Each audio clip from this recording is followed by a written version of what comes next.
Hello বন্ধুরা, তোমরা সবাই কেমন আছো? আশা করি ভালো আছো। আমিও কিন্তু খুব ভালো আছি। চলে এলাম কিছুদিন আগের ভিডিও নিয়ে। এটা হচ্ছে অমাবস্যা দিন, পৌষ কালী মায়ের পুজোর দিন। কালী পুজোটা ছোট থেকে কিন্তু ভয় পেতাম, তো ভুলেও গেছি। মা সেদিনকে বললো তুই এর আগেও কালী পুজোর উপোস করেছি, কিন্তু মানে অনেক ছোটবেলায়, যেটা আমি ভুলে গেছি। আর তারপর থেকে একটা ভয় পেতাম কালী পুজো নিয়ে, যে এতক্ষণের উপোস যদি কোনো ভুল ত্রুটি হয়ে যায়, যদি মানে কিছু একটা ভুল হয়ে যায় আমার হাত দিয়ে, সেই ভয়ে আমি কখনো কালী মায়ের পুজোর উপোস করিনি।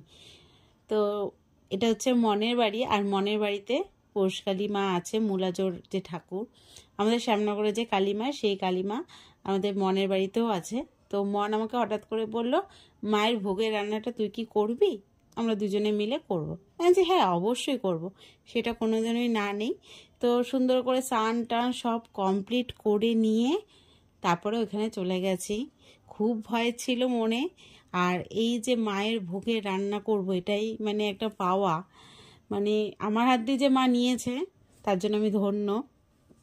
তো এখানে রান্না হচ্ছে গোবিন্দভোগ চালের খিচুড়ি, পাঁচমিশালি, বাঁধাকপি, বেগুন, মটরশুঁটি সব কিছু দিয়ে একটা তরকারি, আর তার সাথে চাটনি, পায়েস। তো এই হয়েছে রান্না। মন করে ফেলেছিল পায়েসটা, তারপর থেকে আমি শুরু করেছি। সবজি টবজি কেটেছি, এখানে অনেকেই ছিল, আমাদের পাড়ার কাকি, তারপর ওর যা, সবাই ছিল, সবাই মিলেই করেছি। বেশ ভালো লাগছিল। আর তোমাদেরকেও ভাবলাম যে একটু শেয়ার করি। তোমরা হয়তো একটু আধটু দেখেছো, কিন্তু পুরো ভিডিওটা এখানে আমি শেয়ার করছি। আর ঘরের কাজ বাজ বলতে পারো সবই করেই গেছিলাম, আগে আগেই রান্না বান্না করে ঘরের দিক কমপ্লিট করে নিয়েছিলাম। ভোগে রান্না করছি তখনও মাথায় আসেনি যে আমি উপোস করব। আমি যে যতক্ষণ মানে ভোগ টোগ রান্না করবো এটুকানি। তারপরে হঠাৎ করে মানে মাথায় এলো যে রান্না যখন করছি, এতক্ষণ যখন আমি উপোসই রয়েছি, তাহলে কেন মায়ের পুজোটাই বা করবো না। তখন দাদাভাই ফুল মিষ্টি সব এনে দিয়েছে, মোমবাতি ধূপকাঠি তো দিয়ে প্রত্যেক বছরে তো শ্যামনগর কালী মায়ের কাছে গিয়ে পুজো দেয়। এবছর আমি এই মায়ের কাছে পুজো দিয়ে নিয়েছি। ভীষণ ভালো লাগছিল, ভীষণ ভালো লাগছিল। তোমাদেরকে যতটাই বলবো কম বলা হবে। জীবনে এত বড় একটা কাজ করেছি, সবই যা করছি যেন মনে হচ্ছে অনেক বড় বড় কাজগুলো করছি, আর মা আমার হাত থেকে নিয়েছে, এটাই হচ্ছে আমি ধন্য হয়ে গেছি।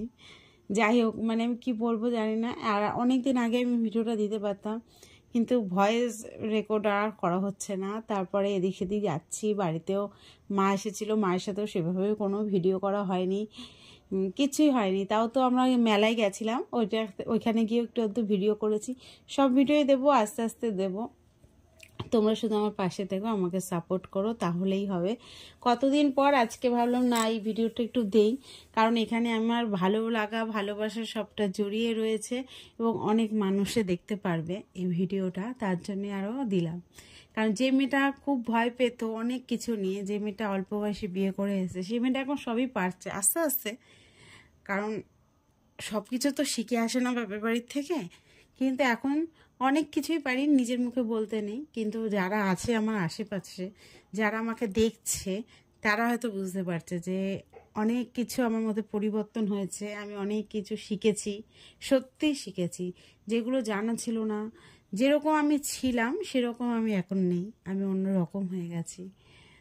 আর এভাবে যেন আমি সারাটা লাইফ থাকতে পারি, আমার বরকে নিয়ে, আমার বান্ধবীদেরকে নিয়ে, সবাইকে নিয়ে আনন্দ করে সব কিছু। আমি আমার উপর মন যেভাবে ভরসা করেছিল, আমি সেই ভয়টাই পাচ্ছি, আমি কি ভরসাটা রাখতে পারবো?